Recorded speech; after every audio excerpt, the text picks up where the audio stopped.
দেখতে পাচ্ছেন, এই মুহূর্তে দেখতে পাচ্ছেন কল্যাণ বন্দ্যোপাধ্যায় তিনি কিন্তু আহত হয়েছেন। দেখতে পাচ্ছেন কল্যাণ বন্দ্যোপাধ্যায় আহত হয়ে পড়েছেন।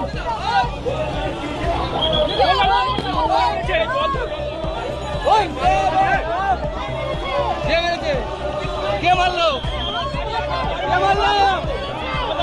পানি পানি পানি পানি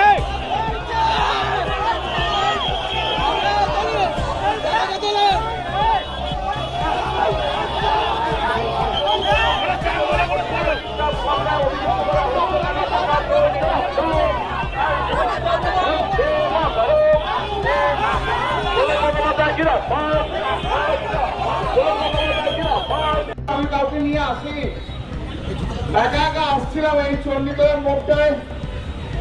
বিজেপির লোকেরা চিৎকার করে গালাগাল দিয়ে মাথায় দূর থেকে ঢিলকি বল বড় ইউজ বল ছুড়েছে, আমি বুঝতে পারছি না।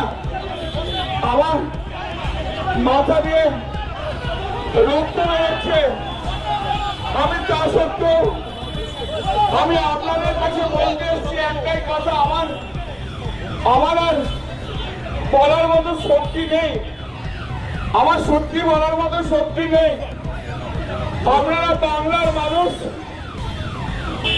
আপনারা চণ্ডীতলার মানুষ, আপনারাই বিচার করবেন যে এই যে গুন্ডাগার্দি করছে, এই যে এমপিদের দিয়ে মারছে, এটা কি ঠিক হচ্ছে? এখানে কোনো জনরোষ টনরোষ নেই। 7-8 জন লোক মিলে বিজেপির 10 জন গেরুয়া ফেঞ্চি বেঁধে আমাদের আগের সব কর্মীদের মারধর করছিল, আর এখনো আমাকে পর্যন্ত ছাড়েনি। কৌশিকের মুখ ফাটিয়ে দিয়েছে।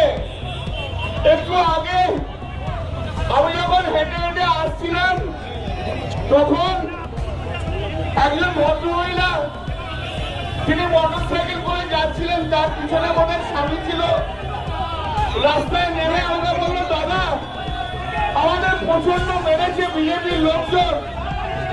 সারা পশ্চিমবাংলায় যেভাবে বিজেপি যেভাবে আমাদের উপরে অত্যাচার করছে, বিজেপি শূন্য করে দিতে চাইছে, ওরা সিপিএম কে এবং পশ্চিমবাংলায় কংগ্রেসকে অক্সিজেন দিতে চাইছে। আমি আপনাদের কাছে আমি আমার এই মাইকের মাধ্যম দিয়ে আমি সারা বাংলার মানুষকে একটা জিনিসই বলতে চাই যে আপনারা এই কর্মকে সমর্থন করছেন তো ওরা যেভাবে বিরোধীদের মারধর করছে, এমপিকেও দেখলে ওপর থেকে